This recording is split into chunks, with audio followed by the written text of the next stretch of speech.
Hey you, come, gather around the campfire, and welcome to the party.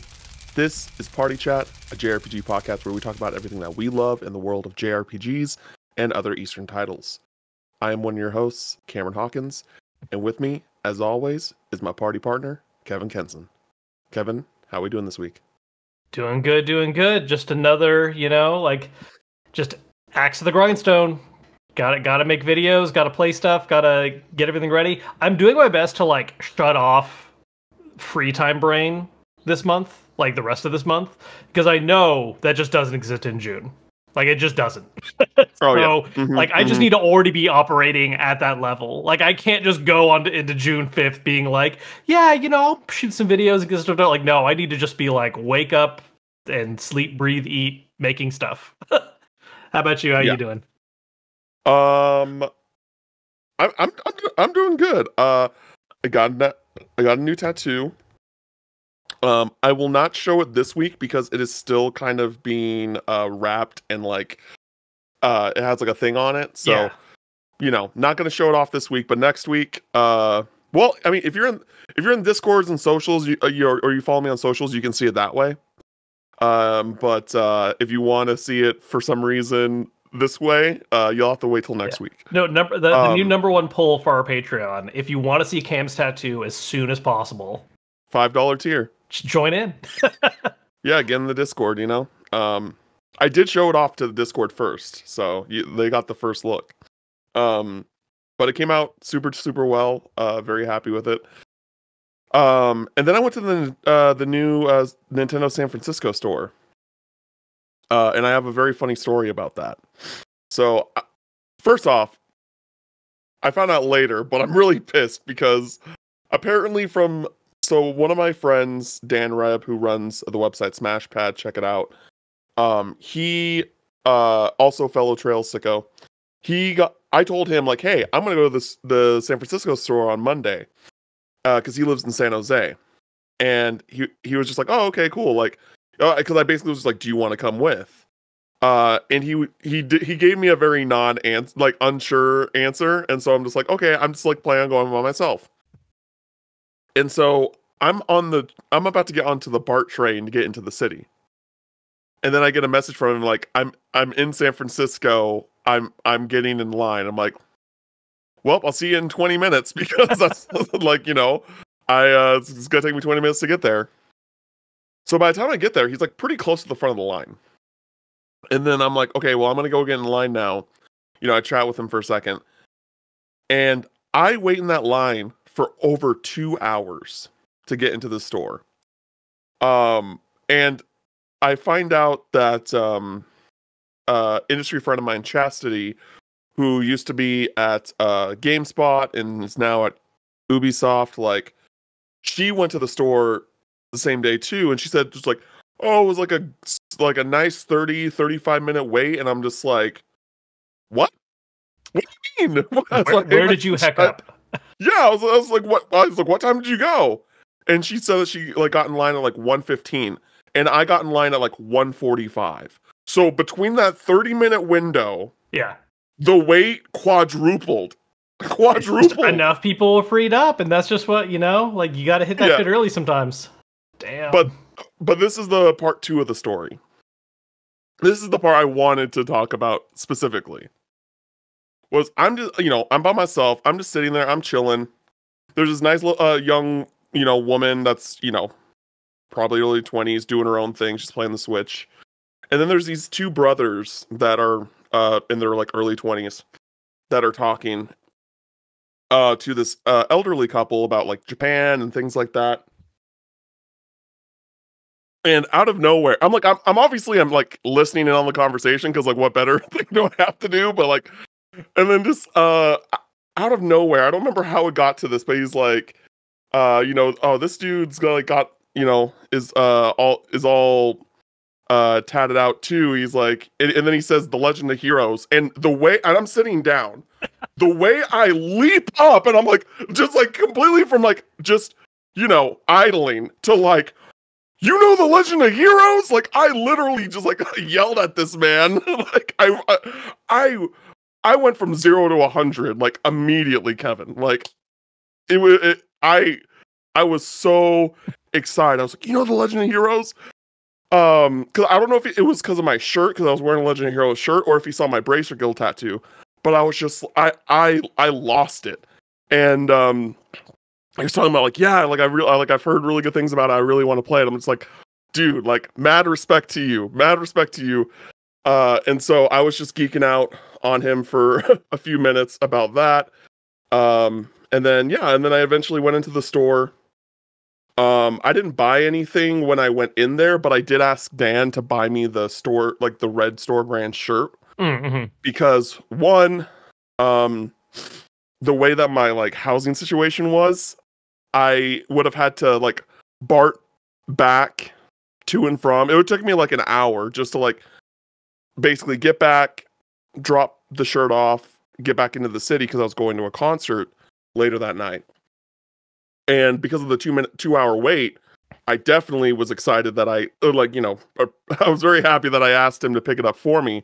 But on top of that, he said that he's pretty sure he got me the last XL in the entire store. Oh, geez. Because at that point, they like when I went in there, they only had smalls and like a few double XLs left. Like everything else was just like gone. Yeah.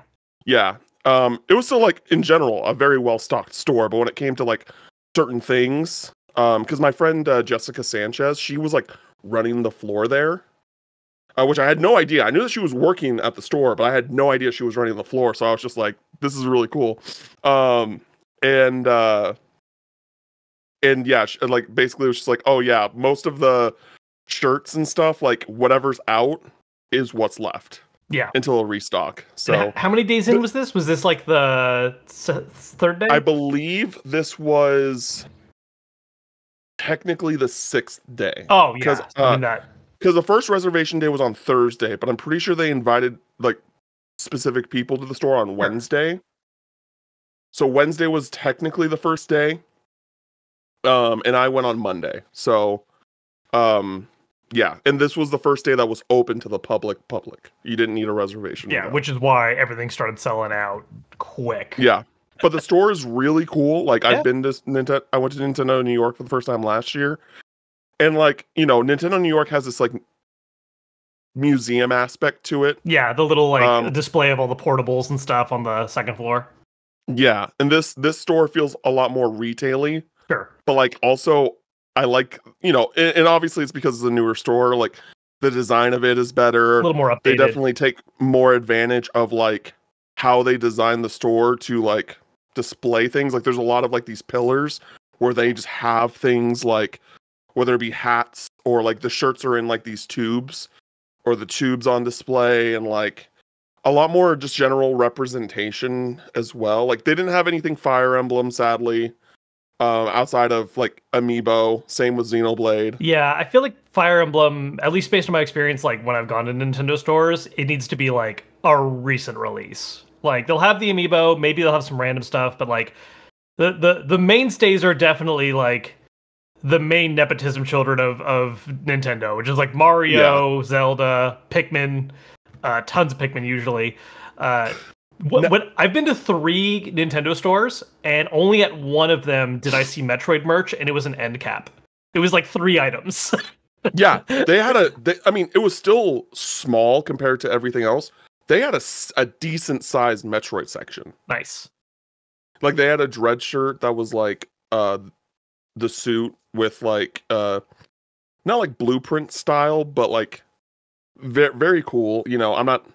Wasn't crazy about Dread, but cool shirt. They had like the Metroid logo, not like Metroid, but like the Samus. Yeah. You know what I mean? Yeah. They had like on a shirt, and they had that on a hat. That was cool. One thing that was interesting to me that someone told me, I forgot if it was Dan Reb or if it was my buddy Eric, but apparently, so when it comes to like, obviously there's Pokemon stuff right there, sure. right? Pokemon is like the IP where like the things that they get isn't particularly decided by Nintendo. It is decided by the Pokemon company. Yes. apparently Kirby is in a similar boat. Interesting. Like And I'm how just wondering has why. control. Does does Nintendo not fully own the Kirby IP? Maybe it's something that's owned more by HAL individually, and that's like Sakurai's baby. Like I don't. Yeah, I could see something Yeah. like that. I mean, it might have just been something where how the contract and stuff was done way back when Kirby was first coming out, or when. Yeah, interesting. I have not heard that before. Because like Pokemon, it's such a big, obvious known thing that like Pokemon's always been kind of like it's first party, but it's not really first party. It's kind of there's this. It's always been stood apart a little bit because of its also just massive size in general. Yeah. Kirby that definitely slips under the radar a little more. Interesting. Yeah. The last thing I want to mention before we can get into housekeeping and stuff is that I think you would have been really happy if you like at the Pokemon section because it was very Sinnoh heavy. Um it was very Sinnoh heavy. Like they like if I hope they do this for Pokemon ZA so bad. But they had like these really fluffy, like and these decent like probably like this big Yeah. size of the Sinnoh starters. And I was like I was jealous, dude. I was feel like Sinnoh always gets like good representation. So again, I've been to a couple stores. yes. I've been to two in Japan. I've been to the one in New York. And I feel like when it comes to Pokemon stuff, because there have also been like two specifically Pokemon stores, because they have those in Japan as well that are usually like in the same general plaza as the Nintendo ones. But Yeah. like, you know, normally you see good representation across the board, but particularly like Kanto, Sinnoh, and whatever the most recent one is. Like those, they tend to really lean into like the first two, and then whatever's most up to date. Like it feels like those are the ones that always get a little extra attention. Which like it makes sense for the Kanto trio because like that's the OG. But it's interesting to me like how long it feels like Sinnoh. Like people just love Cyndaquil and Totodile that much, I guess, and Chikorita. Maybe some people. Oh, Christine's not in here for me to talk crap to. Oh no, no. I see that's interesting that you say that because like in my like from the Western standpoint, I think Johto gets like the least representation. Oh, interesting. A lot of the time. Yeah. Like as someone who like loves as someone who loves Johto, it's like because I mean like we got second gen, then we got the remakes of second gen, and now we're getting Totodile. Well, you know, Cyndaquil, was in Arceus as well, but like you know, that is like to me like getting the Johto starters in a in a not Johto game. Not Johto, well, not Johto game. It feels like a kind of like a consolation prize for like us not getting anything else significant from Johto anytime soon. But also, again, with all three of the Johto starters now being in Pokemon ZA, I think the next Legends game is going to be in Johto. We'll see. It makes a lot of sense. But anyway, so Nintendo San Francisco store, very cool. But we're going to get into the news. But before we get into the news, we're going to go over some housekeeping. Kevin has played Ride Out Remastered. We have a preview up now on YouTube and podcast platforms.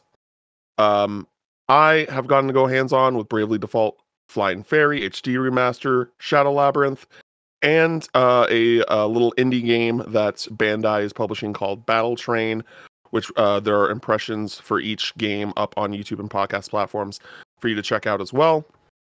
If you've been enjoying the show, if you'd like to support us, be sure to give us 5 stars on your podcast platform of choice and subscribe to our YouTube channel, Party Chat, a JRPG podcast. And if you want to support us a little bit more, throw a little bit of money our way, you can support us on Patreon, where we have paid tiers that have different rewards, including getting the podcast a day early, access to our Discord, our Campfire Catalog podcast, which our next one, which is like basically our book club, which is going to be on The Legend of Dragoon for our next upcoming one, as well as a monthly Q&A where anyone that is subscribed to our Patreon can ask us questions, and we just shoot the shit for a couple of hours.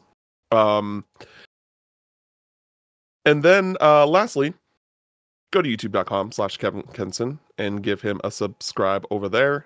So hit that subscribe button. as we try to get him to 1 million followers, subscribers by the end of 2025. Hey Kevin, Yes, Cam. we got new Kingdom Hearts 4 info. I love how that like straddled our last recording. Like we recorded right after the news that they were canceling. I already forget the name of it.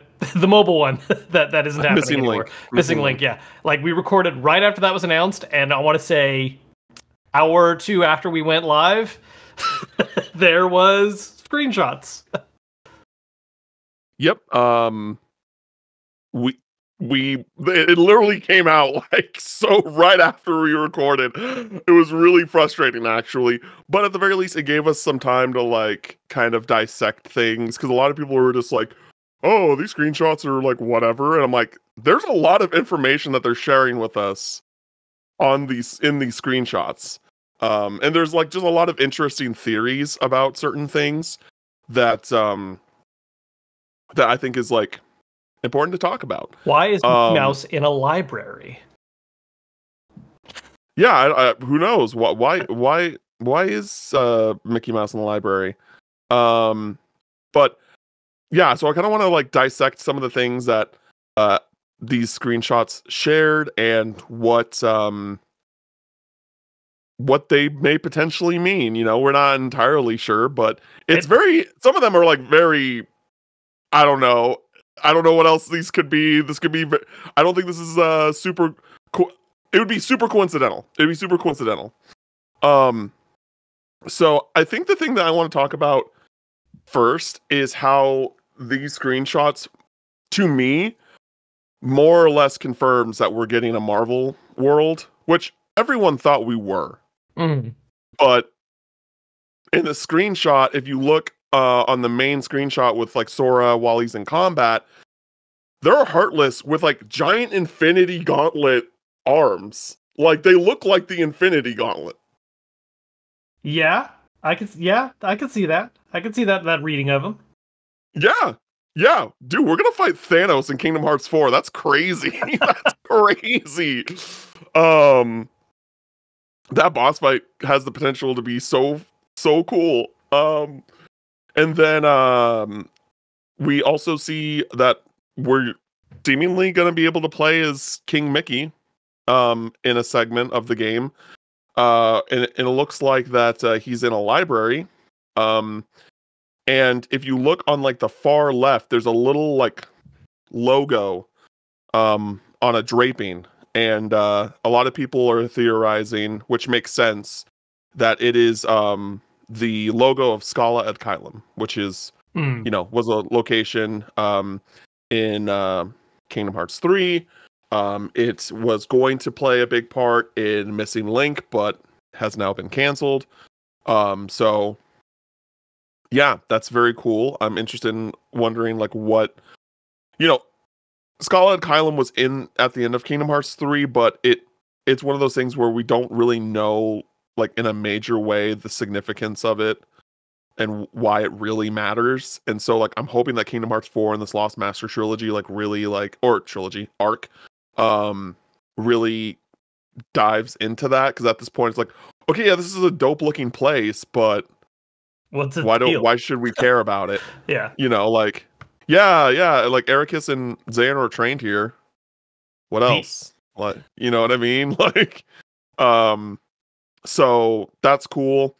The other thing that's worth mentioning is on the menu bar in the main image, there's a build option, and a lot of people are kind of theorizing what that could mean. And honestly, this is the one thing where it's just like, this could be anything. Like this could really be anything. My thought process for myself is that because they've said so far that Quadratum is going to be like this hub world of sorts that you're going to continuously return to. And I'm wondering if the build stuff is going to play a part in like environmental things where like you build around the pieces of the environment, whether that is like for traverse purposes or combat purposes.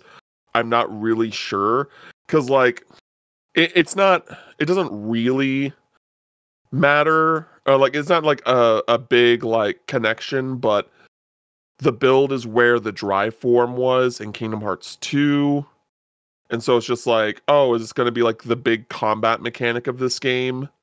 But then like also Kingdom Hearts 3 was just, I believe, was the Link, which was like summoning like the Dream Eaters and stuff like that. So like it could be nothing. But they also see, you can also see on the command menu that there's a second menu like Kingdom Hearts 2. Which is really cool, because 3 didn't have a second menu. It was just the the one page. So that's cool.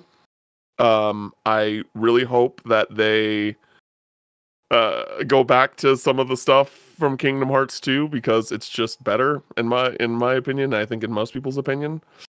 So we'll see what happens. I do.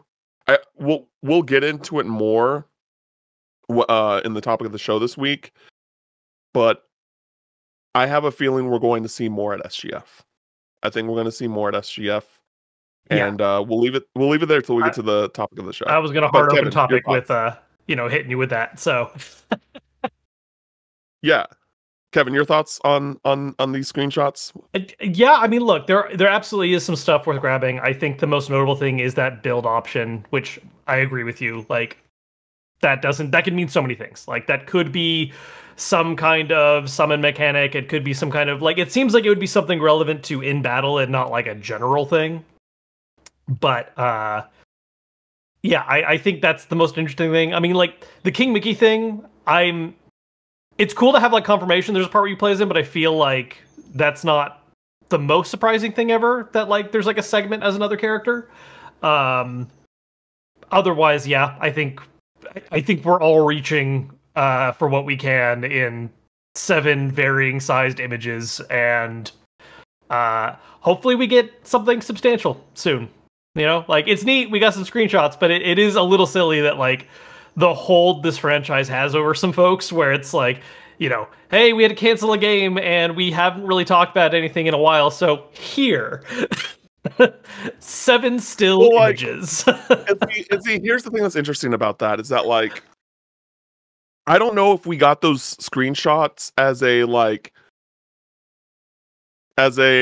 feel bad, here you go type thing. Sure.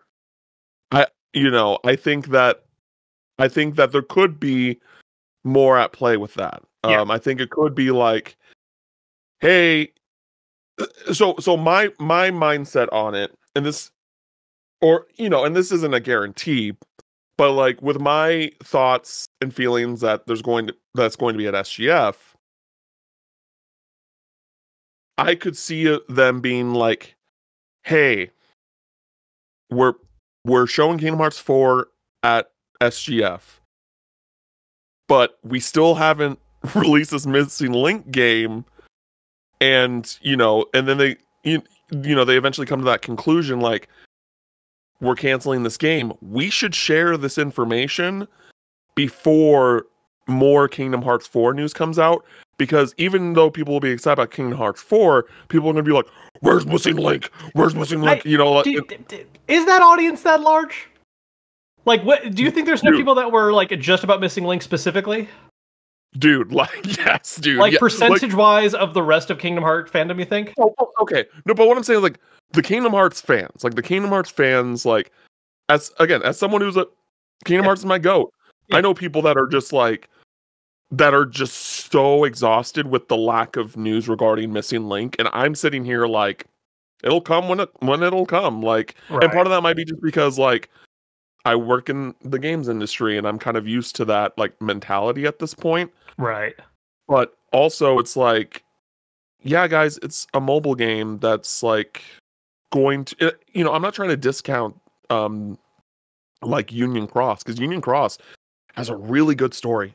Yeah. Really good. And to be But clear, it just I'm not hating on mobile games. I'm just saying as far as like I would just be surprised if there's like that large of an outcry relative to, oh, the actual next mainline game is on its way.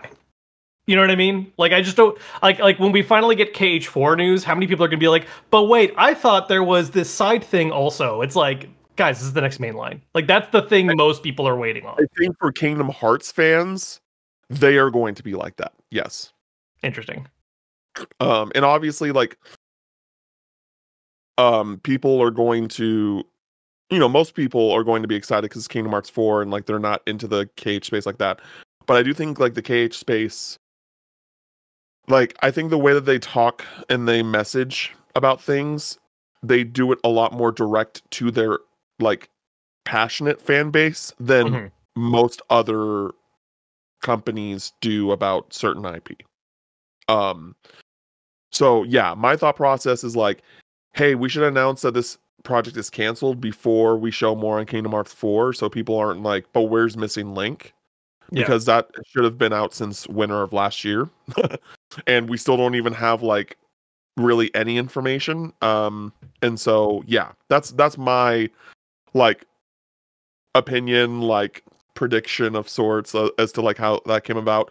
If we don't see Kingdom Hearts 4, then I'll be like, yeah, they probably just shared those screenshots to be like, hey, feels bad. Here are some screenshots. But we'll see. We'll see on that one. Yeah. Next story that we have, there's a new game that's being written by Kazutaka Kodaka, called Shootin' Order. It was just announced. It's releasing on September 5th. There is a Steam page live right now that shares some details on the game.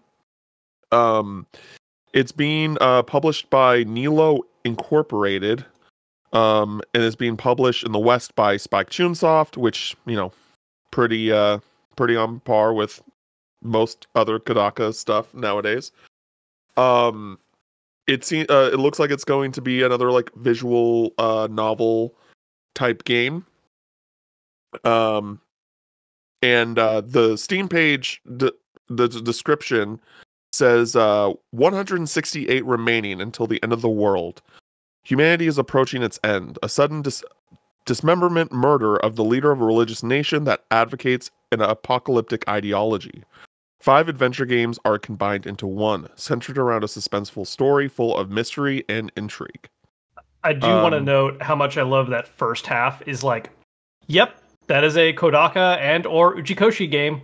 Like that is that sure is. Those are plot elements that are bound to come up.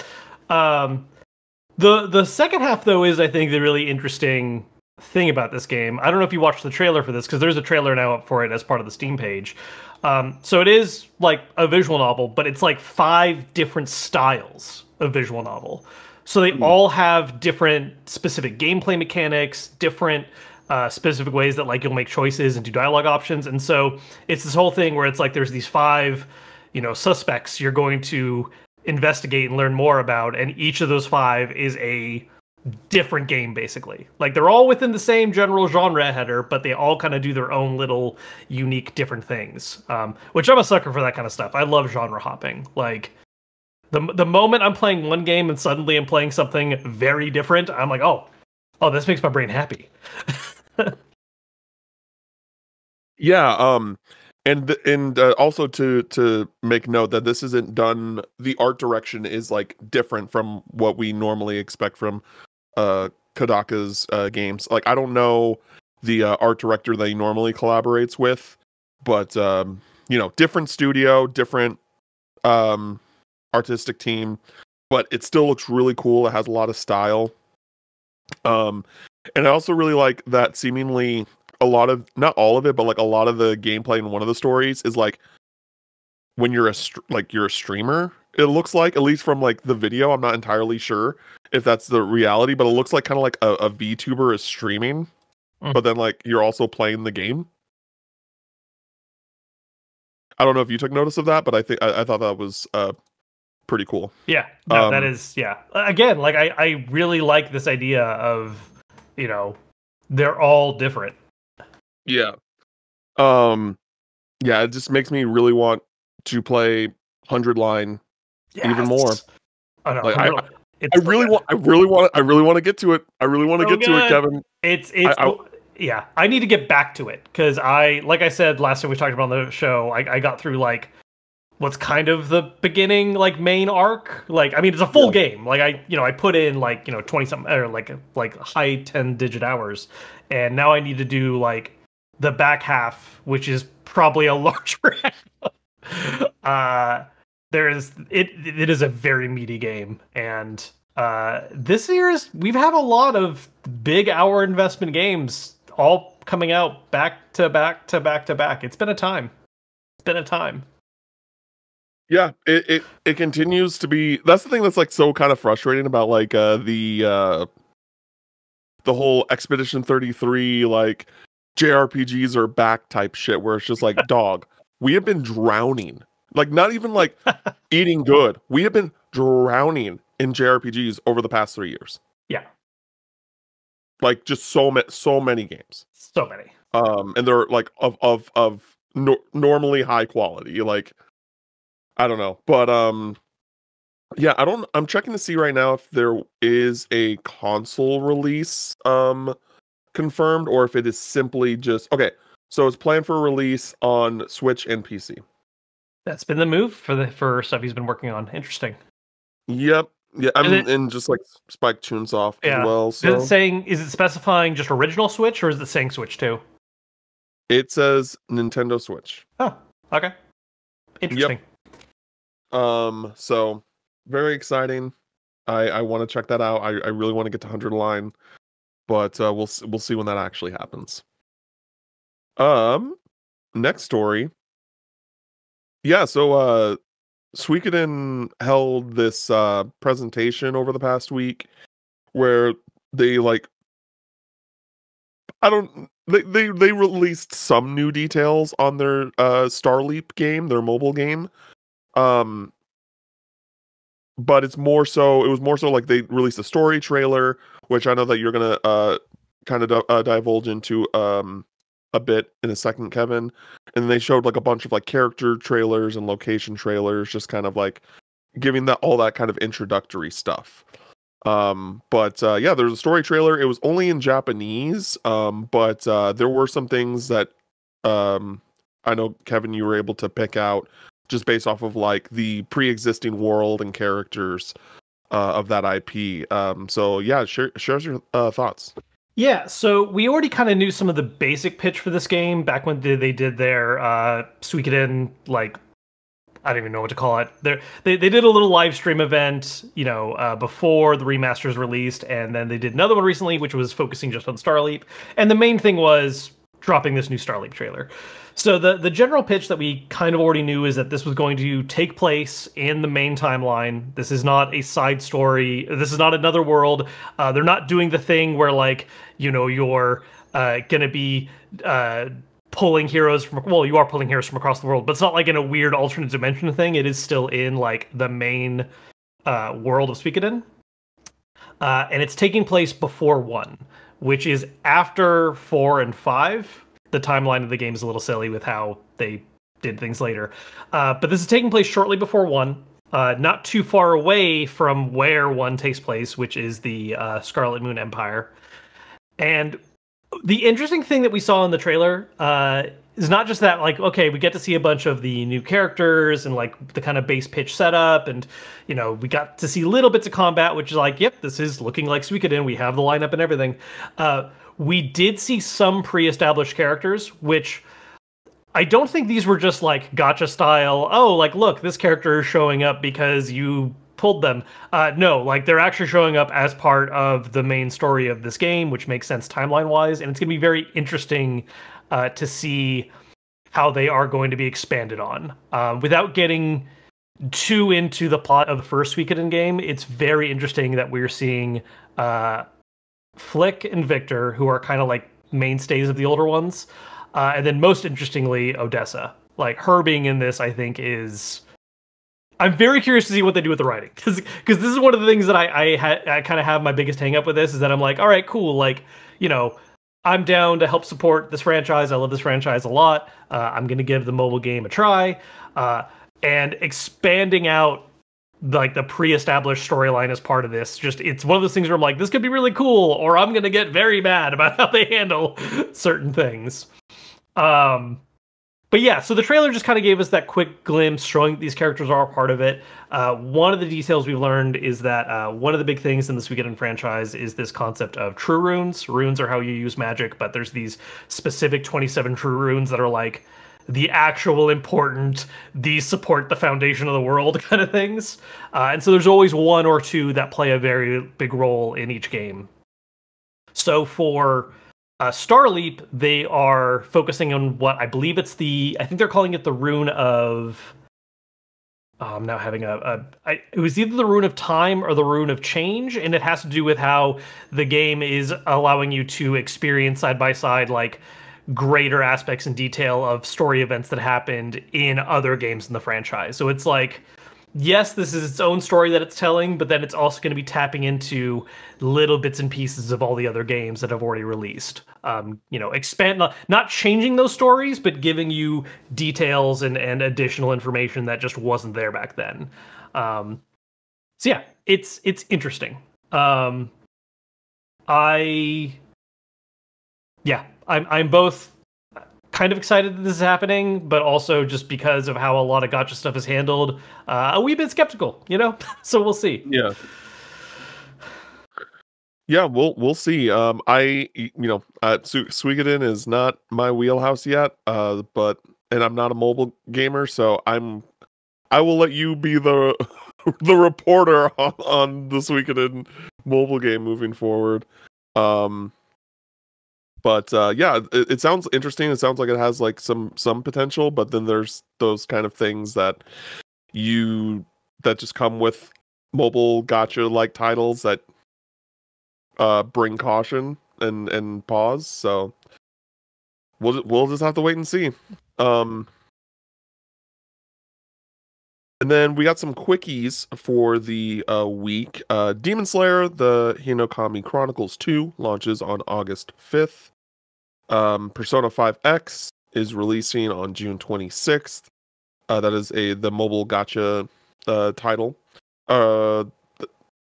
And then there's a new indie showcase called Indie Quest that was announced that focuses on JRPGs specifically, which is really, really cool.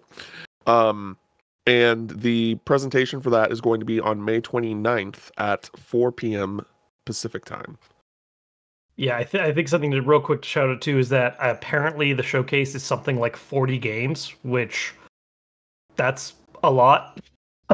I'm very curious to see what like the whole kind of variety we'll get, because the little teaser trailer they have, shows quite a few of them, at least little bits and pieces.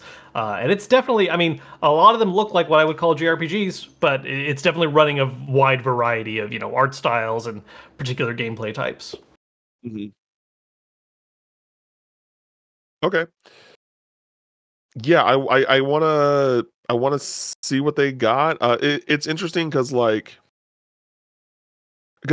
were talking before the podcast. I was thinking about like maybe for the last Campfire catalog of the year, we do like an indie focused one, because there's a few like indie titles that JRPG that I would love to play still, like Iconfell. I've heard really good things about. Oh yeah. In Stars and Time, I've heard very good things about, and I actually got a physical copy while I was at PAX East a couple of weeks ago. That was like the one thing I was just like, if they have a physical copy of In Stars and Time at the limited run booth, I'm buying it. And they did, so I was like, cool, this is my one purchase for the show. And so seeing that there's going to be 40 new ones coming, like that's a lot. I'm curious as to seeing like it's one of those things where I'm just like, how many of these are going to gain like real traction? Sure. Because like all these indie games are like, totally valid and like totally like worth showing off. I just feel like that there's when I think about certain other like showcases I've seen, I'm just like, oh, these are just like games that will just like not get this like major traditional push, I guess, if that makes sense, compared to like a lot of other indies in the space. And not even particularly because of the genre, just because of like the type of like projects that they are, and like the scale of the projects. Does that make sense? No, I get you. I mean, I think anytime you do a general indie showcase, there's going to be stuff that just ultimately has either more long-term support or catches fire the right way, right? Like, it is a very competitive field, and ultimately you either need to release a game that is like a word of mouth banger, right? Where like the right people play it and go, oh shit, this is actually like, this is good. Like, you need to check this out. Or it's something where, yes, it's indie, but they have the right level of budget and back support to like get the advertising it needs to actually be spread around, you know? Like, there's always going to be that difference, right? I mean, we can talk about it with games like Chained Echoes or Sea of Stars, where like those are indie RPGs, absolutely. But to say that they are working at the same level of someone's, you know, smaller project they're also trying to get off the ground, there's just a difference in budget and connections and access. And so, yeah, like I think, you know, it's really cool to have a hyper-focused showcase like this, because we've talked about it a few times where JRPGs always feel like they do stand apart a little bit, like more so than other genres. Yeah. And getting the opportunity to see 40 of them, and hopefully this becomes the way that some of these get greater attention. You know, there's, at the end of the day, there's only going to be so many that end up having greater success. That's just the nature of it. But this is an opportunity that some of them may not have had, and hopefully this gets good eyes just on it in general. You know, it seems like this is kind of an interesting small upstart concept, but it's cool that someone was able to get together these many devs to put on a showcase and have a lot of stuff to display. And yeah, I'm very curious to see what the lineup really looks like. Yeah, me too. So now we're going to get into what we've been playing this week. Kevin, you have played through the new Sea of Stars DLC. Talk to me about it. Yeah, I sure have. That was my yesterday. I made a video to put up on my main channel, and then I played the Throes of the Watchmaker DLC basically all day. It's fantastic. Look, it's free. Like, if you already like Sea of Stars, you're probably already diving into this, or you should very soon. I do think what's interesting about it is I actually think I want to talk a little bit about how it, like, completes the rest of the game in some ways, because it is a late game side story. You have to have beaten the game in order to access this. Interesting. So, okay. yeah, like this is like you are doing this at the very end of the game. Like this is not a thing where you pick it from the menu, or you know, it's a new side story that you can play somewhat early on. Like, it is its own thing at the very end. And it is self-contained. Part of the plot is that, like, oh, because you're in this other world, your abilities are stripped from you for XYZ reasons, and now you have to play by the rules of this world. So everything that happens in it is self-contained, where you know, effectively hit level 1, but you have a new set of abilities for each character. You have to work with items specifically for that area that you find as well. So the healing system is also a little bit different. And that's actually one of the things that I think is really interesting about it, is how it feels like a lot of the best parts of the main game just super condensed into a smaller additional story to play through. I want to say it takes about 8 hours to get through everything. It's like 4.5 dungeons, like 4 good-sized one. There's like a smaller one that you do at the very beginning when you're just like getting the party together and learning their new abilities and that kind of thing. But they're good-sized dungeons. The overall difficulty curve on it is definitely heavier than base game, partially because it does limit your options a lot more. You only have the 3 characters and their specific moves to work with. You don't have a wider range of characters to work with. A lot of the abilities are also a little bit more straightforward. There were some techniques in the main game that were definitely like a big part of being able to bully enemies, and you don't have those this time around with the DLC party. And so, yeah, like it feels like a very condensed version of everything I liked about the base game turned into its own thing. The way it complements the main story that I want to praise, though, real quick, is that One of the hangups with the base game that some people have, myself included, is that while I really enjoy the cast of characters design-wise and some of the personalities of the supporting cast are fantastic, the main two leads always felt a little underbaked. They both kind of fulfill a similar role of being like, yes, we are lead character, good guy that needs to save the day. And like, it just felt like sometimes their personalities weren't as fleshed out as they could have been, especially compared to how very personified everyone else is. Agreed. So the DLC does expand on that a little bit more. You get a bit more characterization out of both of them, as well as maybe, I don't know if I want to say a justification for, but like it kind of addresses why their personalities are the way they are in the main game, while also giving them a bit more like underlying characterization to like round them out a bit more. And so that's something I very much appreciated in terms of like, I feel like it makes the rest of the game feel a bit more complete because you have this better sense of Zale and Valir now. Which especially good then that it is a free DLC, right? Like we're not locking major character revelations behind, hey, pay $20. It's just a free DLC that you can grab. Yeah, there's a lot of stuff that there's some things that I want to talk about with people who have played through this that I don't want to bring up here just because it gets a little bit into like greater Sabotage universe lore type stuff and what it could mean for like what things come up that could maybe mean something for upcoming games or how it ties into other stuff.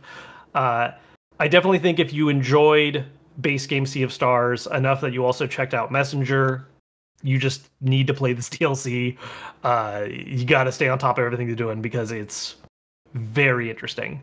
Yeah, all in all, I think it is an excellent bit of content, and more importantly, I think it does enhance the base game as well.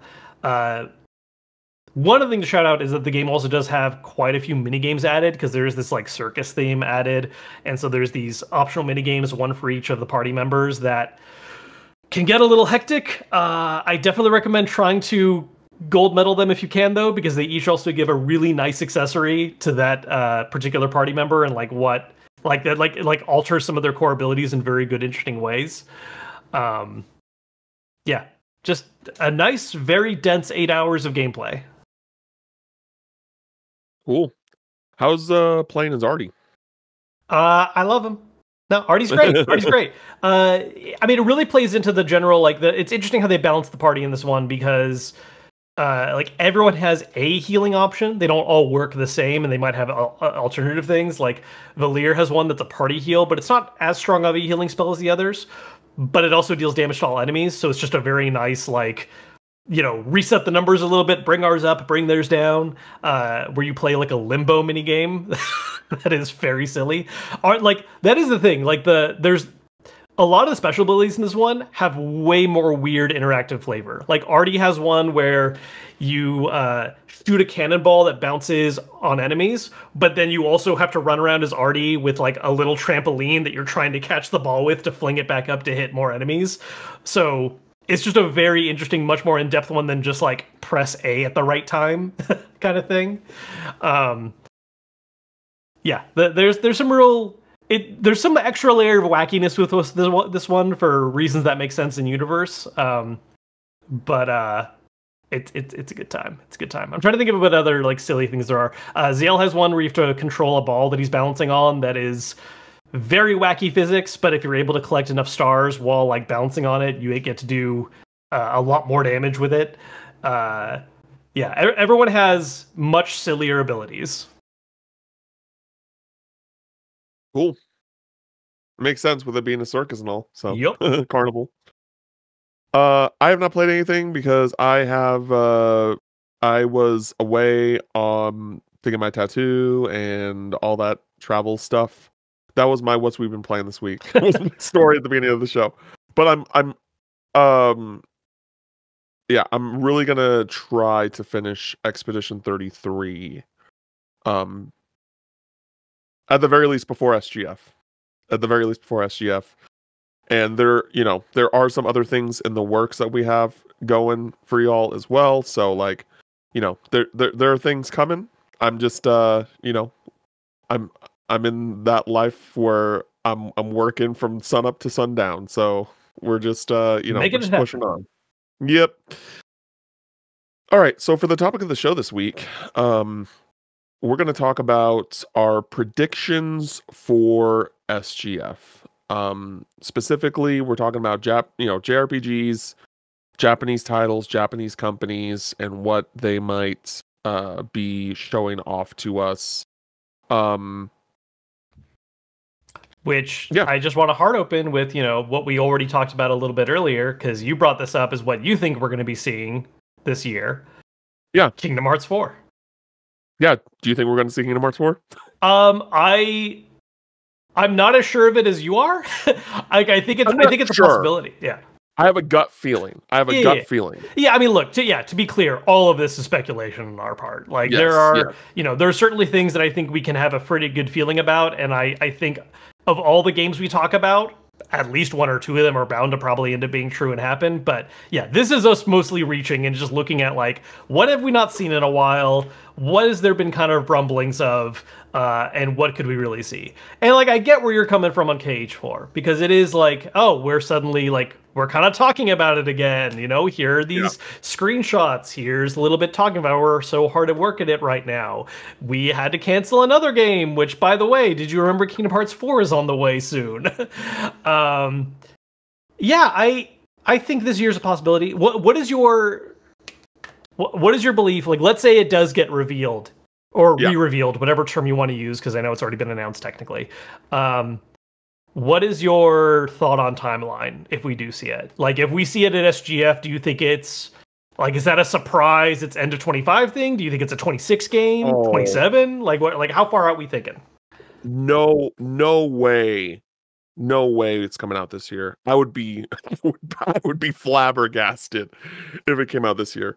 I think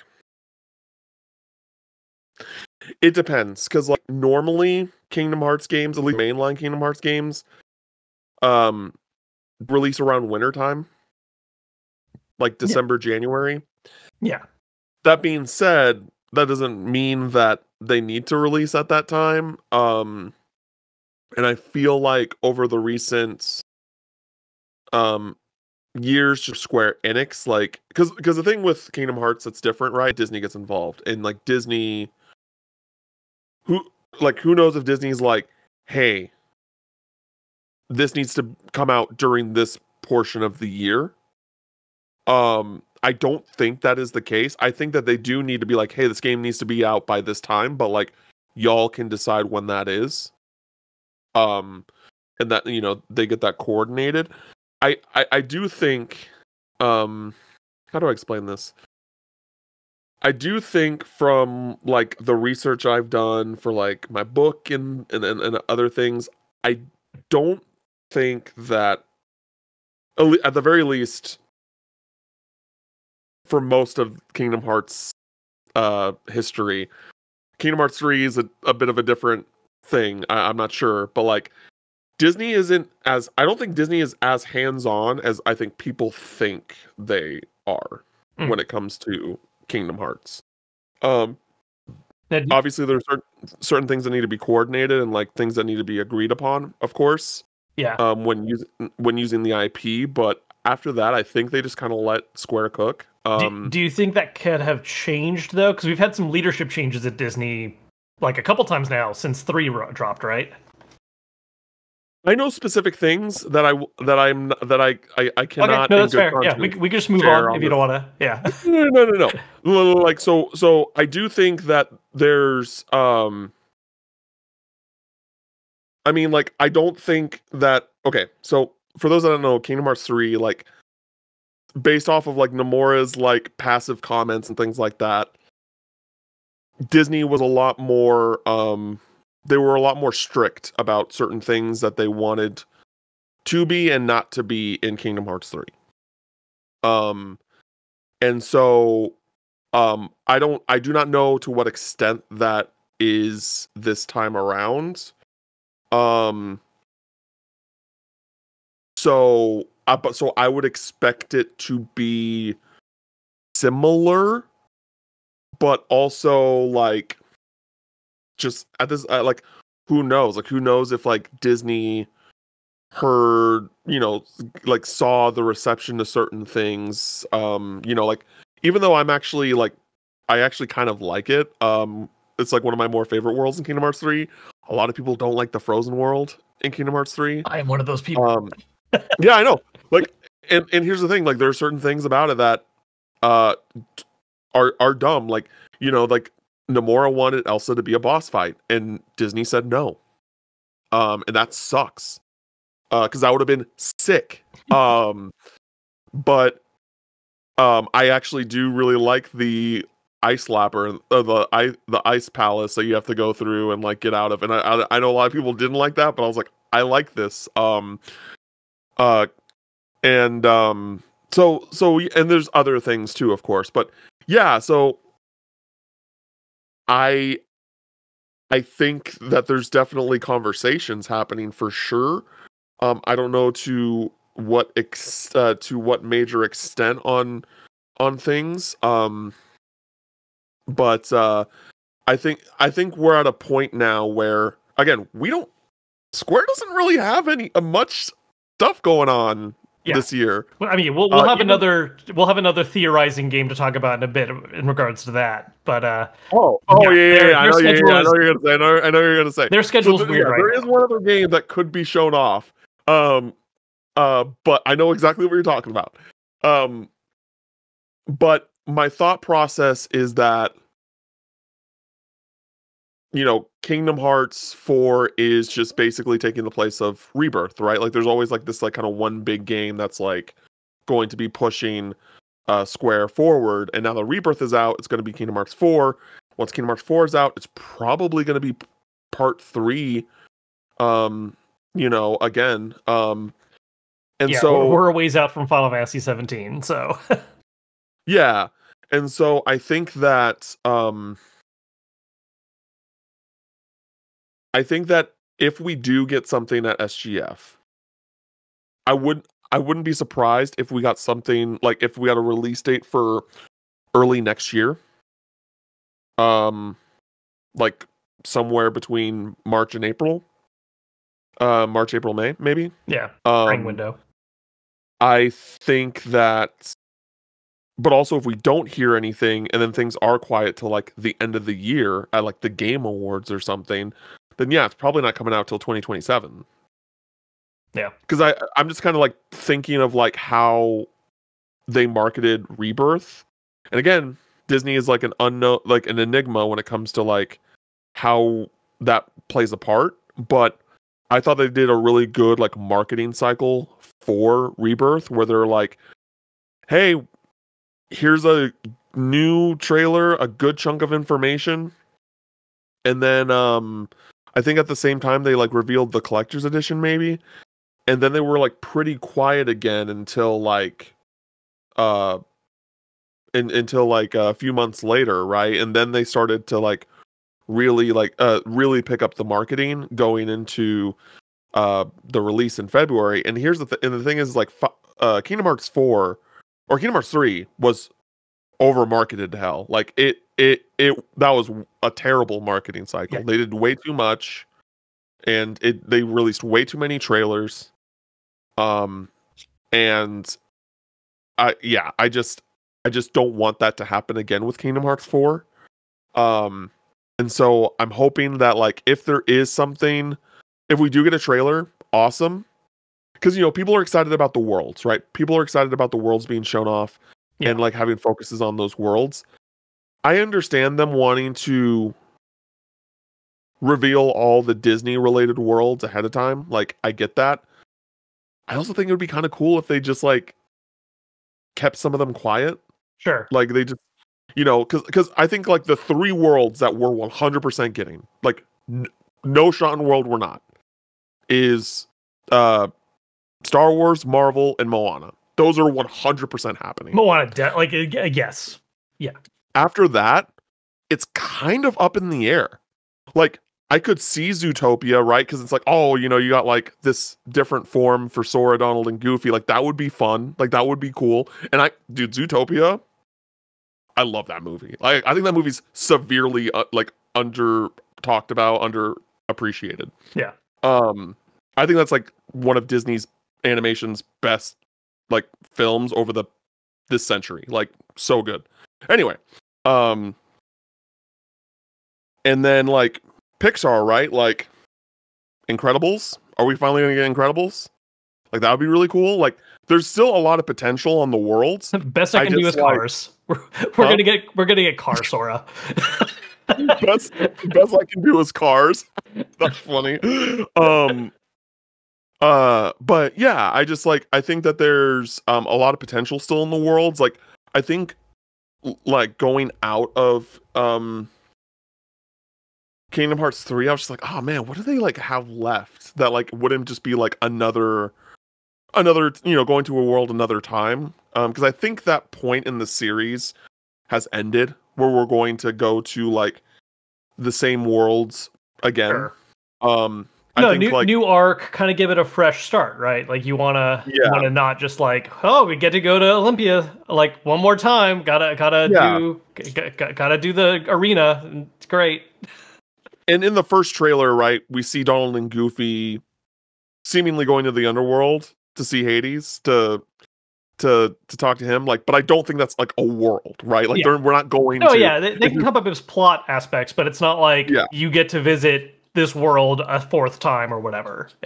Yeah, exactly. We would hope. I feel like I agree. Like it being a new story arc, it would be nice to have just like fresh stuff start to finish. Yeah, I will say that like right now in general, if this game is not out by Q1 of 2027, there's a fucking problem at this point. Like there's a fucking problem because people like to give Kingdom Hearts shit because of how long Kingdom Hearts 3 took. Yeah. Not even like from Kingdom Hearts 2, just from the announcement to the release. Yeah. And like, the information as to why that is very easily out there. Like they were not shy about explaining why it took that long, but people like to make fun of it anyway. Sure. Don't let Kingdom Hearts 4 be no, they're actually doing this. Like they're actually taking forever because it's starting to get to that point. Well, it's starting to get to that point. When was like the official debut trailer? I want to say it was 2013. 2013, no, for 4. Like when did we first see 4? 2021. So I mean, we're at 4 years right now. Then getting to yes, and also like for Kingdom Hearts 3, we had how many side games come out in between? Versus with this one, I mean, it's been 3. We got 3, and like, what have we gotten since? So yeah, I mean, yeah, we got Dark Road, the mobile game, and I totally agree. And so I thought that this year was going to be the year where we were going to start seeing stuff. Yeah. And that seems to start happening. Because like, for the first like few years, I'm like, yo, like Nomura made it clear that we're gonna show you more stuff when we're ready. Yeah. And we see in the screenshots that there's been like notable visual updates. Like they updated the HUD, which I mean like that's its own thing, but like just like the Sora as a character model has been updated.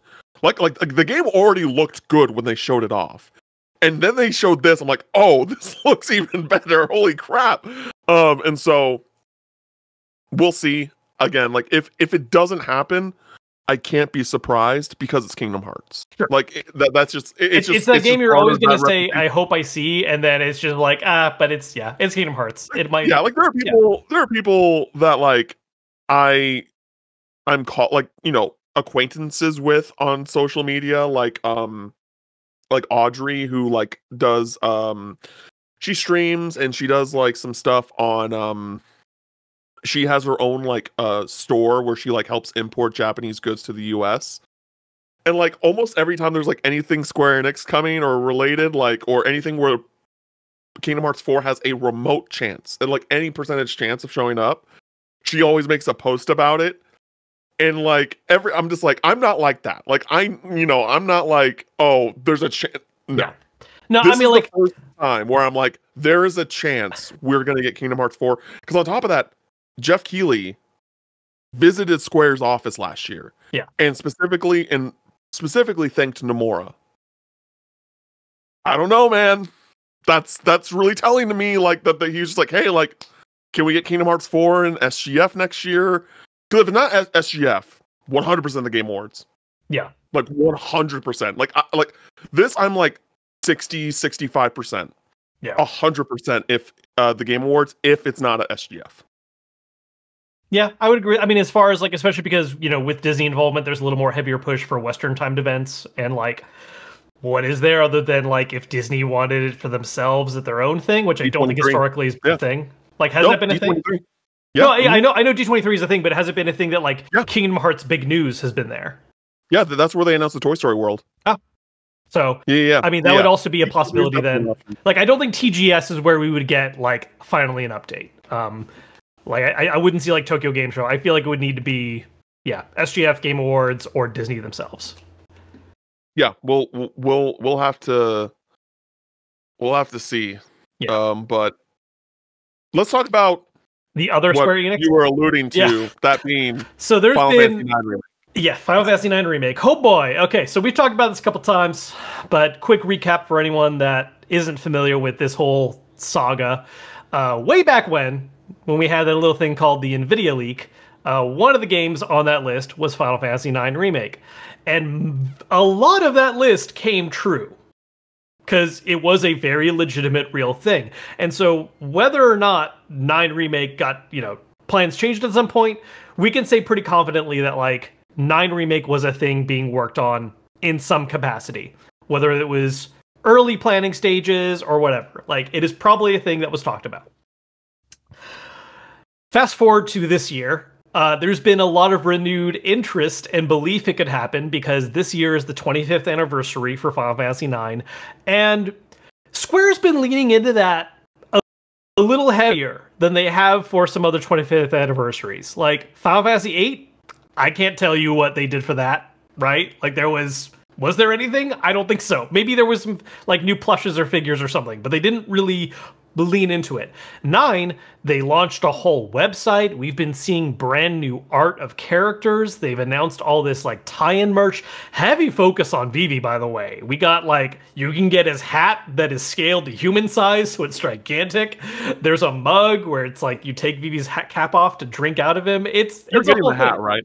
I'm probably gonna try and find a way to get that hat. Yeah. You need to get the hat. I need to get the hat. I'm gonna get the hat of the mug. One of those is happening. Oh yeah, the mug is so good. Yeah, so like it's just like there's like cool, it's 25th anniversary, but like y'all are really leaning into this, which is either Final Fantasy IX Remake is a thing happening soon, and this is all lead up to it. Or B, Final Fantasy IX Remake was going to be happening around this time, and now they're just finding ways to repurpose all the stuff that is not tied into it anymore. I will say this for the hope and belief, because as someone who loves 9, and, I would absolutely be down to see them tackle doing something like a remake, I feel like, at least for this particular iteration of thinking it exists, it's like now or never. Like Square could always look into doing a remake in the future or whatever, but as far as the original one that we've kind of been hearing about and thinking maybe could be soon, I feel like if we don't see that at SGF or some other event this year, it's for sure been canceled. Like, I just don't see it being further out at this point. Like, if that is a thing that has stayed in development and did not get put aside at some point, I feel like we just need to hear about it this year, especially with all the 25th anniversary tie-in stuff going on.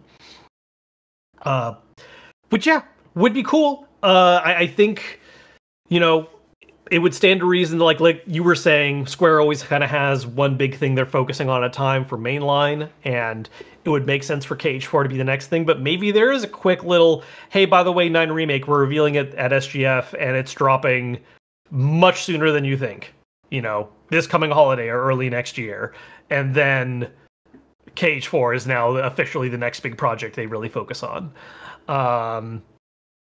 Yeah. So do you think that if they do announce a 9 Remake, it is going to be like, not in the sense of like scale, but like in the sense of I guess like front facing for the company, that like comparatively to like a new Final Fantasy or like a Kingdom Hearts or you know what I mean? Yeah, I get what you're saying. I it's hard because I need to divorce my own like love of 9 Yeah. specifically. Yeah, because like it makes sense why 7 got that much attention, right? Because they turned it Yeah. into a whole trilogy. It's not even really a remake as it is like a bizarre sequel series with remake aspects. Yep. And 7 is like that Final Fantasy, right? I can talk about how much I love 9 and how much like I think is one of the best Final Fantasies, better than the other ones out there. But 7 is just historically iconic and has how many different spin-off games and is its own thing, really, at this point. Like it's not just a Final Fantasy game. Final Fantasy 7 is its own like sub-empire of titles. And so I think it depends on what actual form this remake takes, right? Because that's the other thing too, right? Like other than a name and the word remake, we don't really have a lot to go off of what the scale of this even is, right? Like I would assume it is not a multi-episode thing like we had with 7. I also assume it wouldn't be quite as heavy of a remake in the same sense where like they're going to heavily change plot aspects and like build it to be something more. I see it being a more direct traditional remake personally, and being like a one game off type thing. But like, yeah, do they change the combat? Does it go to like real time? Is it going to be the same kind of combat but it's a lot prettier and they remix a couple mechanics? We just don't know. And I think how heavy of a remake it is in that respect impacts how much Square wants to push it as a big project, right? If it's like a visual overhaul and the combat is slightly tweaked, sure, Kingdom Hearts 4 is the big project to be aware of, and this is also happening. If it's like, hey, we completely redid the art style and combat, and it's now real time, and there's all this stuff happening with it, maybe there's a bit more room to push it because there's a lot more effort going into that remake and a bigger need to like make sure it lands. The more money put in, the more money they need to make sure comes back, basically. Yeah. We'll see. Like I do think I don't go as I'm not going as far as to say that like what you said earlier about if this does exist, it needs to come out now. If not, then like I just at least be revealed. I don't know if it has to be like this holiday season, but like I feel like revealed. Yeah. But also like yeah, it makes sense. It makes sense that it would be announced now. They could definitely do two Square stuff. They could do like one like they could do Kingdom Hearts 4 like honestly I think Kingdom Hearts 4 in a hypothetical they did both. I think it should go first. Just because like I think that the 9 remake would be like drowned out by Kingdom Hearts 4 in my opinion. Sure. If it came out first, like it's like, oh, like super excited for for Final Fantasy 9 remake, Kingdom Hearts 4, Star Wars confirmed. You know what I mean? Like people would just lose their minds. And so I'm very curious about if in the hypothetical that they're both there. I definitely think one of them will be there. Yeah, I don't think personally I don't think there's a chance we see both. Like I think if one of these happens, it's one of these. So here's why I think that there's a chance for being both. I think that except for like very specific, I would say like they're more like B, C tier franchises. Mm-hmm. I think in most cases nowadays we only get these reveals from Square at something like an SGF, a TGA, sure, or a Direct, or or a State of Play. Yeah. But even State of Play, like I wouldn't even consider that unless it's like we know that they're doing the marketing push for this game. Yeah, it would need to be a Sony tied thing where it's like, hey, this is, and which we know they're kind of pushing away from now, right? Like, not that they don't want to work with PlayStation, but they don't want to make it like, oh, this is a PS5 exclusive. Like, they're kind of moving away from that. And I agree with that. Exactly. I agree with that logic. I guess in my head, it's like the flow in my mind is like we get FF9 at SGF and then Kingdom Hearts 4 is TGAs or something. You know what I mean? Like I could see both happening this year. I'm not sure if I see it at the same event. Yeah. I'm also curious. I'm also curious about Dragon Quest 1 and 2 Yeah, because that's happening still. Like that's I'm assuming that's sooner than later, right? yeah, because like I guess my thought process or my question to ask you is once the Switch 2 releases, how long will it take for us to get a direct? I would not be surprised to have a June direct.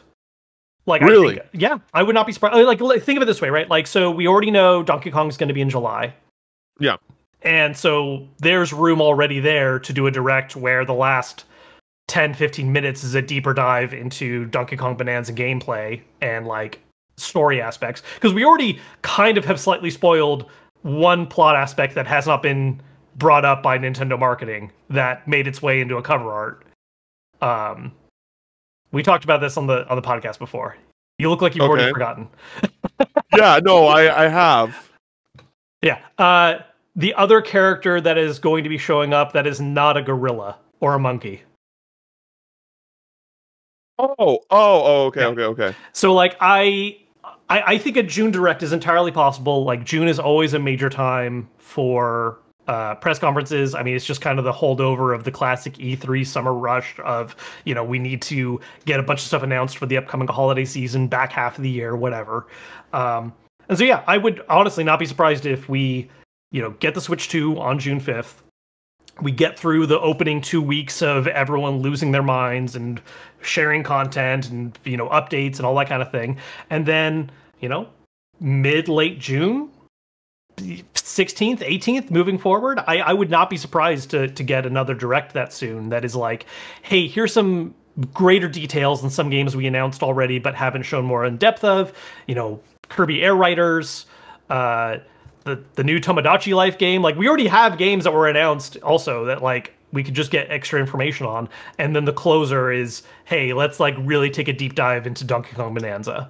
And there absolutely could be some big reveals as part of that. Like, I do think, even though the Switch 2 is dropping that month, I would not rule out a direct in the same time. And if it's not in June, definitely in July. Like, I think they're going to have a summer-timed showcase. It's just tradition. You know, the only time that it really didn't happen was when things got derailed by COVID and everyone's schedules were thrown for a loop the next 2-3 years. But yeah, so like a direct could be a place to, like, a 9 timed direct. We've talked before about how Square Enix definitely has, or no, sorry, you were talking about Dragon Quest 1 and 2. Yeah, a direct like appearance by Dragon Quest 1 and 2, like that's where we got the last big trailer for it, and because we haven't gotten a release date or anything for that yet, right? Like, we just kind of have, yeah, because 3 dropped in November. So if you want to assume it's a year apart and they're following the same schedule, yeah, we get a summer update, maybe at a direct, maybe at SGF, and which is honestly pretty interesting. I thought that game would come out like, well, now that I know that they're adding a lot more to them, like maybe not as much, but I thought that game was going to come out like pretty soon. Oh, I originally thought it was going to be like 6 months apart. Yeah, I thought it was going to be like 3 in November, 1 and 2 in like the following May. Yeah, agreed. Which, I mean, I don't think is the case now. Obviously, we're on the 21st. Yeah, so I would say, I would assume it would be a year apart target releasing sometime in November.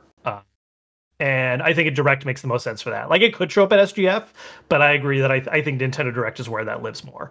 I think Square has really leaned into Nintendo Directs being where they talk about, like, smaller projects or remasters, side titles. Like, I think that's where a lot of those live and breathe now. I mean, that's where all the remasters have basically been through that.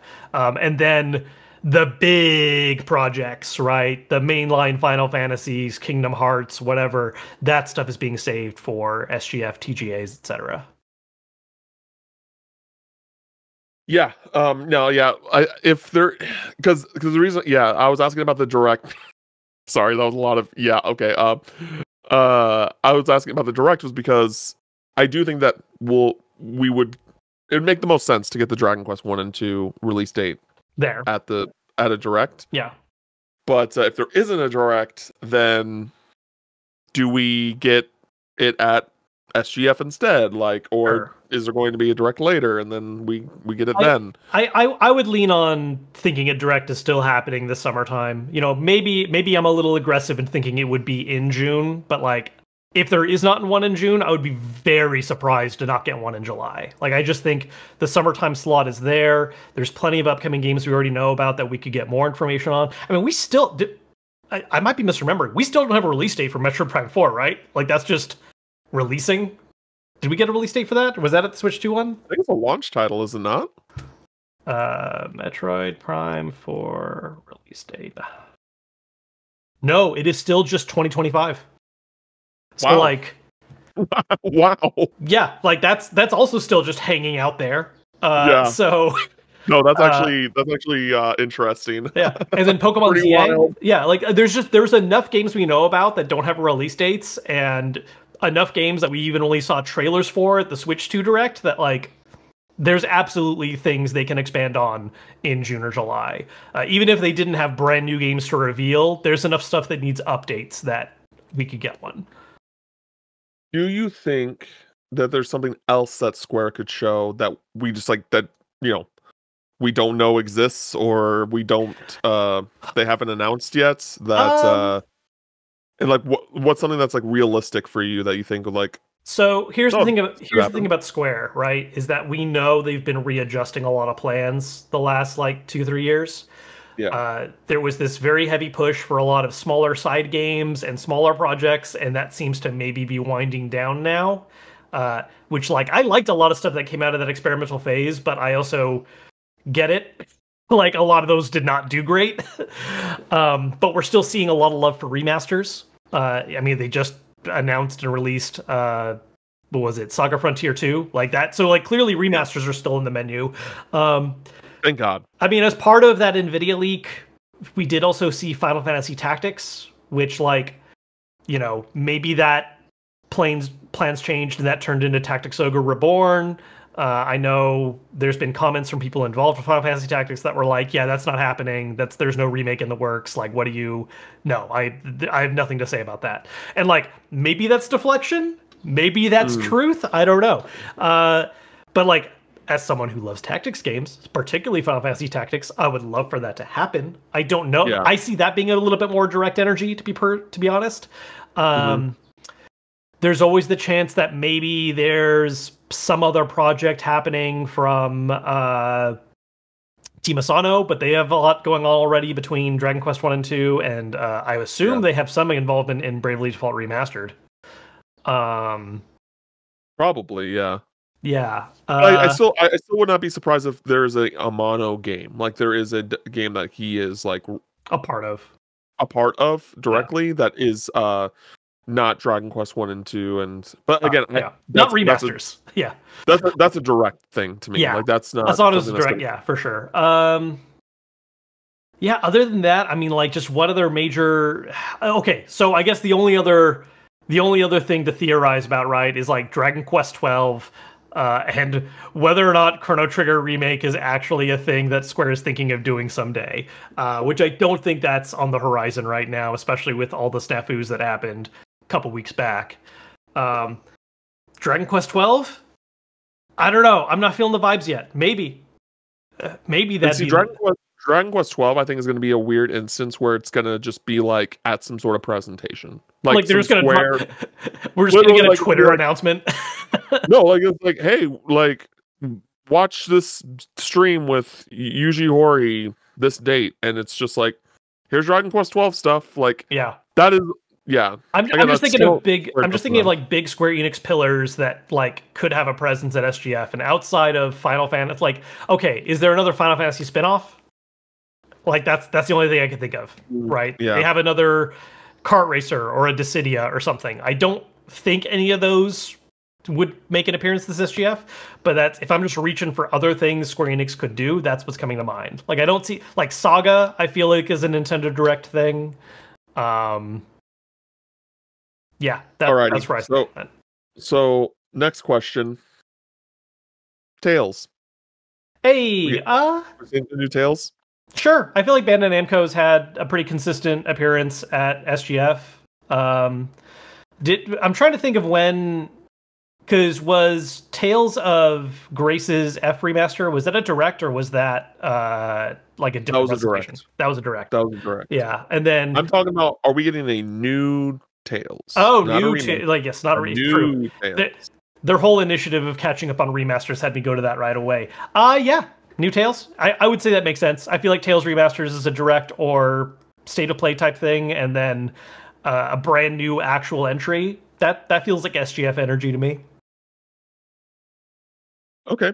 Because I mean, it would be cool if we got another remaster too, but I think it's time for like yes, a new Tales. Yeah, we've touched on this a little bit, right? Like Arise was a nice, like it felt like a good return to form for people. Like they changed the combat enough, and it kind of was like, oh, the tone's a little bit different. It's still tropey as all hell, but like they added a little bit more grit to it, and a lot of people were excited about Tales again. And not that we're not excited about remasters, but it has been a minute now, and proper new project would certainly make sense to be happening soon-ish. Now, not SGF particular, but I mean, we got to talk about Persona 4 remake. Yeah. I figured that was one of our next happening, right? Like that has to be happening. And I feel like it's technically it's not a part of SGF. These are two distinctly different presentations, whatever. It's at the Xbox thing. Yep. I feel like that's like Xbox has been really pushing working with Sega Atlas as the place for presentations. That's where we got, the big Metaphor update. That's where we got Persona 3 Reload. That's where we got the first big trailer for Like a Dragon Infinite Wealth, but that's another franchise we should touch on for SGF. I was about to say that's next up. But before we get to that, if Persona 4 rerun, whatever term you want to use, if that's like happening soon, which a lot of people think is because of website registrations and that kind of thing, it would make sense for it to follow the same pattern 3 Reload did, right? Where we get an Xbox conference reveal with it coming out the following February, March, whatever. Of the things we're talking about in this video of what we think shows up, that's actually one of the ones I feel a little more like, I'm not going to say 100% or even like 80, but I think it has the best case, like, compared to anything that we... best surrounding evidence that it's happening and that it's happening sooner than later. Yeah. Exactly. Now, the question is that, are we going to get another Atlas announcement? Because, like, last time when they showed off the remake of... They announced P3 Reload and showed off Metaphor back to back. Yeah, so it's just like... And was SMT Vengeance part of that as well? I forget. I just know Atlas had a very busy year of dropping RPGs, and it was like, this is all in like this time frame. What the hell? Yeah, no, I don't believe it was at that showcase. Okay. No. Yeah, because I remember playing a demo of it, but I think it was also fully releasing like 2 weeks later. So it was... Yeah, SGF last year, like it was going to come out soon, and there was a demo there, like, yep. Mm-hmm. Yeah, I mean, like, Atlas obviously is a lot more than just SMT Persona.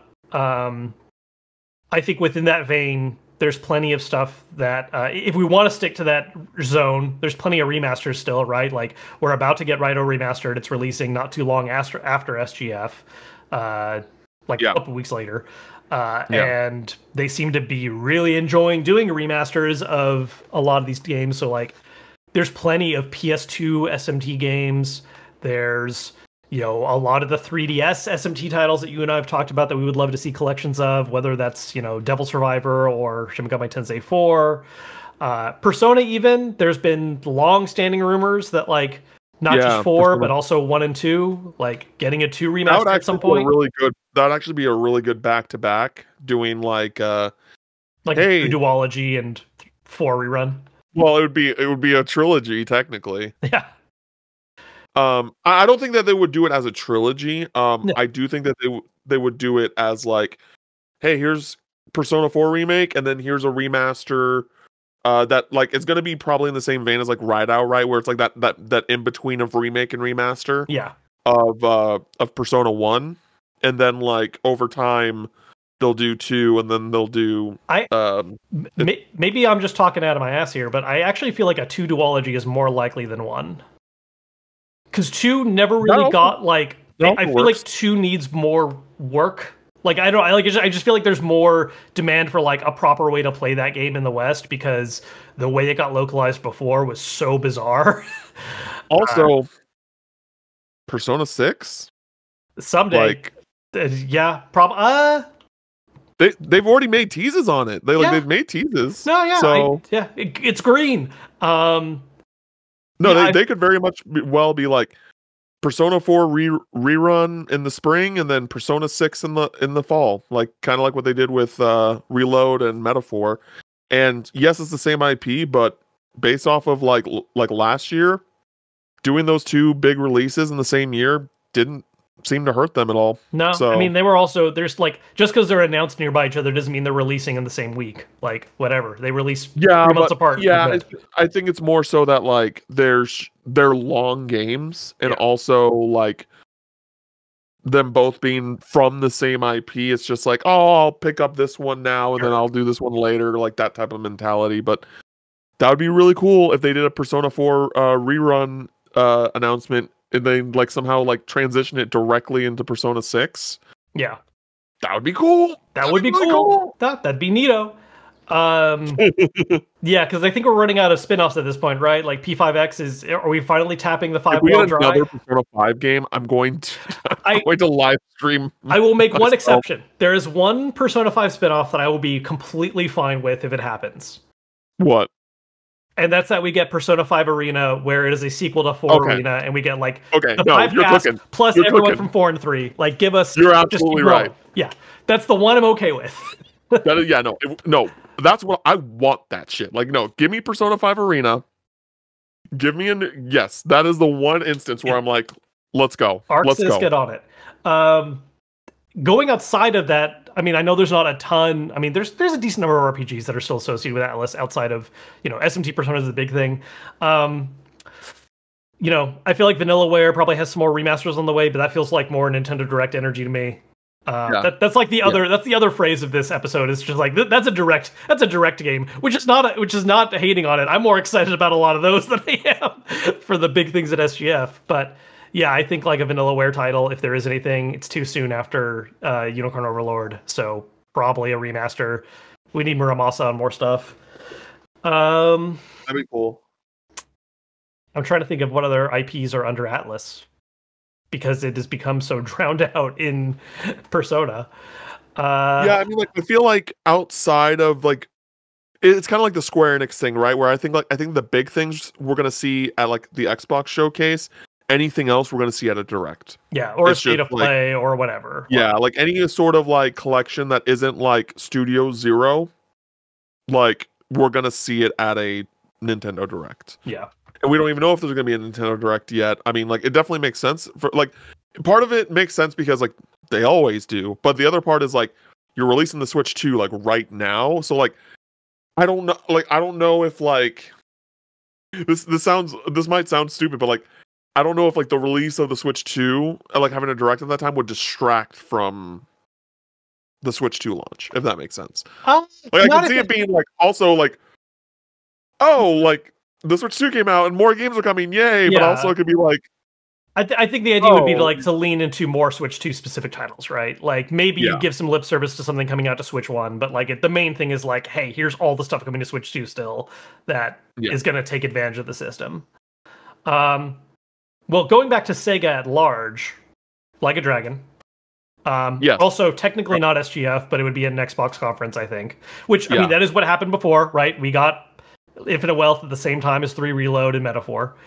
Project Century? Yes, I feel like is probably the next thing to get info on, right? Because like I still don't know how that game is messing with the overall Yakuza release timing window thing, which maybe Zero Director's Cut is counting as their 2025 new game, So they're like, cool, there's the Yakuza game for the year anyways, like onto Project Century. Because we don't even, that's not even an official title, right? Like I think that's just a project name. Yeah, it's just a project name. So Yeah, like an update on that, I think would be neat. And that's getting a little bit more into beat 'em up territory, and we don't know if it will have RPG aspects or not, or what's going on with it. But we know it is. We know it is not a turn-based RPG, a la like a Dragon 7 and 8. Yeah. Yeah, I feel like if RGG has an appearance, that's probably what it is. Unless they have another like. We get a double of like Virtual Fighter and then Project Century. Oh, Kinda sure, like what at they did at the Game TGAs. Awards. Yeah. Yeah. I was focusing on RPGs, but yeah, like I think VF5 is totally a thing that could, or VF6, whatever. The next Virtual Fighter is totally a thing that would show up. Yeah. What else is there that could potentially be there? Yeah, because we touched on Tail. I think we've touched on all the main ones that were in my head, right? I was like Tails, Square Enix in general, Sega Atlas with Persona. Konami announces a new Suikoden. Yeah, like I don't see, because what other ongoing franchises have we not touched on yet that like are due, right? Because like here's one thing I'll say, and I don't think it'll happen, but if it did happen, it would make me really happy. And this is something that we already know about. It's not like a big deal, like I would really love it if we got a Trails push at SGF, like Gung Ho, like pays whatever stupid amount of money for like just like 15 30 seconds right of Trails to get that in front of people's faces. Like that'd be really good, because again, like I think that this is the game that will either get people on board or this series will never take off. Like that. Truly, like it's doing well enough for what they're aiming for, but like this is the game that'll help decide if it reaches a much wider audience than it already has. Yeah, like I am going to be so annoying at SGF telling people like, yo, September Trails, play that shit. Yep, I gotta finish it before it happens. That's I still have that oath to myself. So, oops, I need to finish Legend of Dragoon first. Yep. Oh, oh boy, I don't even know when I'm gonna get back to that game. Oh boy. Yep. Woo! Anyway, was that too real to bring up right now? Yeah, too real. Yeah, I think I honestly because again, the thing with SGF is that, like we've said, there's a heavier focus on like kind of spectacle and like what's like the big like thing coming from a different company. So as far as like the more like we've definitely focused more on traditional JRPGs. There's room for some other maybe action titles that have RPG elements. From could always be cooking something up other than what do we have right now? Night Rain's about to release, and then I can't remember the name right now, but the multiplayer Switch 2 game. Yeah. Do you think we'll see Duskbloods at SGF? I feel like we will. It's Jeff Keighley. Well, but Duskblood's been confirmed for it's a Switch 2 exclusive, isn't it? Yeah. I don't see a Switch 2 exclusive title being at SGF. Like I think that's has that ever happened? No, because the Switch 2 just can't. Well, no, but like a Nintendo exclusive. Third party? Yeah, like obviously not first party because that's going to be a direct no matter what. But like, has there ever been a time that Nintendo was like, hey, or that like anyone doing something published by or exclusive to Nintendo? Like, sure, TGAs, because that's a little different. But like, I mean, like if there is a direct, I would expect it there first before like SGF. But I could also see it being at both. And like having like a tune in to the Nintendo Switch Direct or for more or something like that. maybe. They've done stuff like that before at TGAs or at SGF where they have a trailer and then they basically tease that there's some sort of presentation later. Sure, yeah, another thing to like give more focus on. Yeah, because like you're not wrong about it being with the whole exclusive like Nintendo exclusive thing, but Jeff Keighley loves Miyazaki, dude. Well, and so that's what brings me to I mean, look, like not to say that it isn't a lot of work to release Night Rain and then also this Duskbloods game, but like FromSoft, what really has built their reputation was like at least initially focused single player games, and I got to think there's something else coming out. Maybe not the near future, but something they could announce that's for like late next year. Whether that's a new IP, Sekiro 2, whatever. I think that would be at the Game Awards. I think they got enough on their plate right now where like because Duskbloods is already next year, right? I believe so. Yeah, so I don't see them doing making another announcement. Because like with Elden Ring Night Rain, I feel like that we're at a point now where that game, the people that are going to buy that game know about that game. Yeah.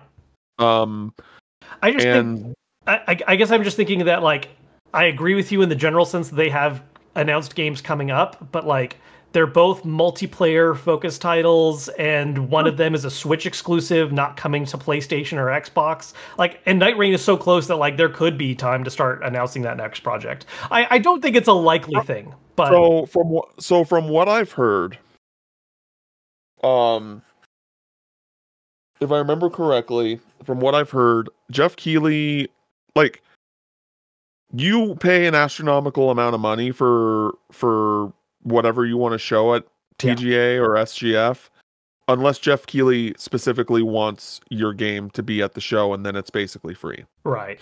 So I think that like I'm surely Jeff Keighley's like, can you give me anything on Duskblood? I'll get it on there. Like, you know what I mean? Like, and so your point makes total sense. Like, it's a third party exclusive.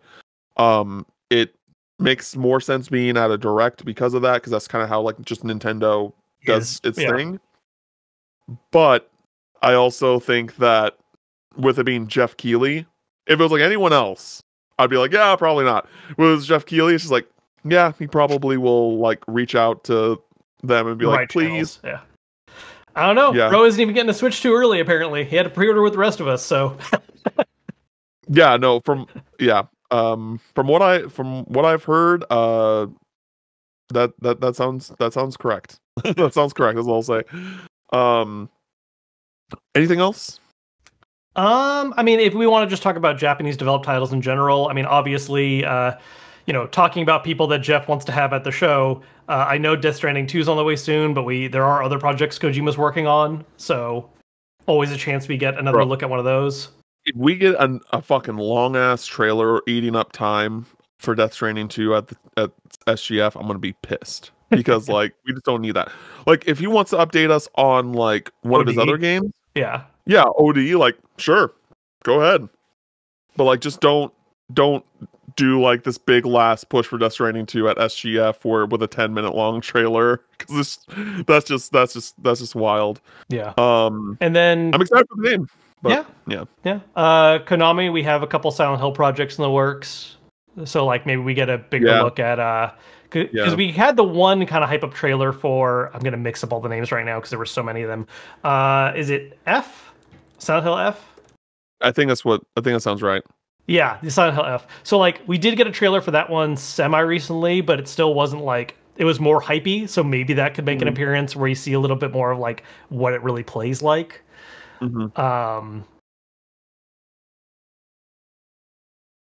That's what my brain's thinking of at this point. Yeah, and then I mean, we'll probably get a Snake Eater trailer.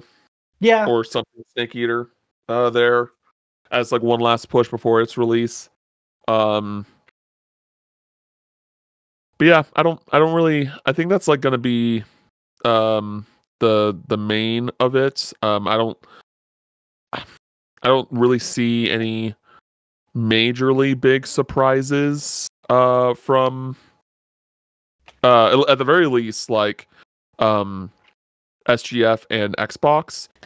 If there is a Nintendo Direct, and like to me, anything is possible. Yeah. Like it's just, like anything could come up and be like, oh, okay. Yeah, I'm trying to think of any other like just devs in general that like, not RPG specifically, but like Sega. I mean, I feel like Sonic, we're not getting anything super soon because they have to release the racing game next. I don't think we're gonna get like a new 3D Sonic announcement. I think they're just going to be pushing. I think we'll get a Sonic Crossworlds trailer somewhere. Sure. Probably Xbox. But yeah, I don't see a new Sonic announcement happen. Yeah. But Capcom has a if couple it things is, going on, I think. Like just yeah. games we know about that are upcoming. Mega Man X, huh? Bring that back. That's not happening. That'd be a direct anyways, probably. Yeah. I think that touches on like all the major companies at least that we tend to talk about. Yeah, I mean, I think we've done a good job. We talked about enough of everything to Call wrap it things up. there. Yeah. Yeah, that was some good discussion. That was some good theorizing. We'll see what happens. Um Kevin, is there anything that you'd like to say before we dip out? No, I'm good. Play Sea of Stars, even if like just, in general. Mhm. Yeah, no, good game. I have nothing for y'all outside of thank you all for listening to the podcast. Appreciate all the love and support. You can follow me on socials at CamFinalMix. You can follow Kevin on socials at Kevin Kenson. And until next time, we'll catch you later. Later.